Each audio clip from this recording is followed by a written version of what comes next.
Hello, everyone, and welcome to this edition of the Video Vault. October is Agent Orange Awareness Month. According to Vietnam Veterans of America, it's a time to learn more about the ongoing effects of this chemical used to defoliate the jungles in Vietnam, linked to certain cancers in those who served.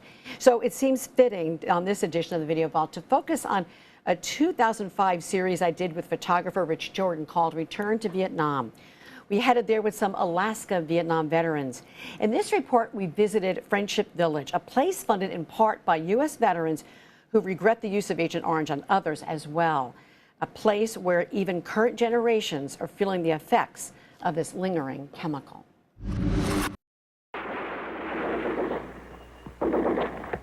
At the time, it seemed like the perfect solution, one of the best tools used in the Vietnam War.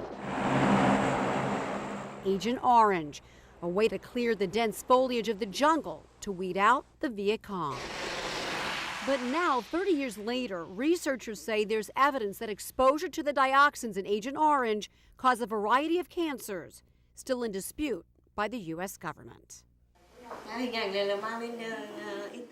But not by the soldiers on both sides of the war, adamant that their illnesses are the result of Agent Orange, either by direct exposure or by contaminated water and food sources, 3 decades after the war. These former Viet Cong soldiers are getting traditional Asian treatments, acupuncture, and herbal therapy at this clinic in Friendship Village, a therapeutic center which opened in 1998 on the outskirts of Hanoi, funded by Vietnam vets from around the world, including those in Alaska. At first glance, this might look like any other residential community, but take a closer look and you'll find out it's much, much more. It's a place for healing, both physical and emotional. We have pigs, we have chickens, we have geese, we have fish, and now we have gardens to feed the kids with. A community nearly self-sufficient. We have 100 kids. Yet there's probably 100,000 we haven't even heard about yet, and maybe 500,000 we don't even know about. But we do get to change 1 or 2 worlds. Sewell Jones is a Vietnam vet who splits his time between Sheep Mountain, Alaska and Hanoi.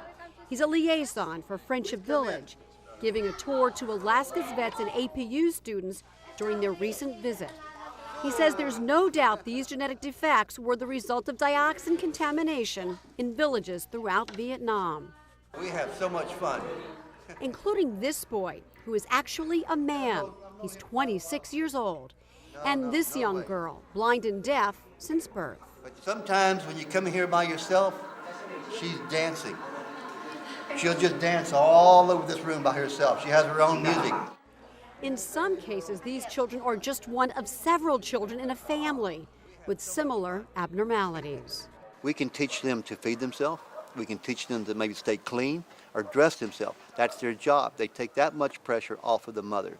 And they're able to support their family by doing these flowers. They learn how along to do with the flowers simple here. skills like flower making and embroidery that could help the family once they return home.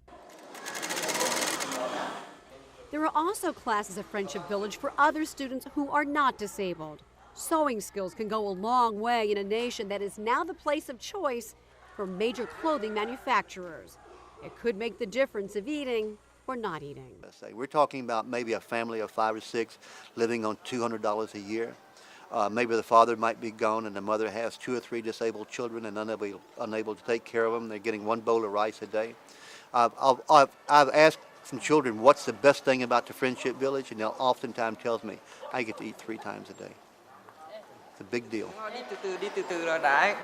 And with the support of other veterans from all over the world, including Germany, Japan, and France, Friendship Village is expanding. Everything else is French and German. This is our first building, and we're very, very proud of it. This new school nearly complete, with plans for a hospital. Hearing aid. To test the hearing. Test. On this trip, Alaska vets and APU students deliver much-needed medical equipment, along with other donations. But they say they're taking back much more. When all the kids are playing, and then there's just these veterans sitting under the tree, and they're just crying.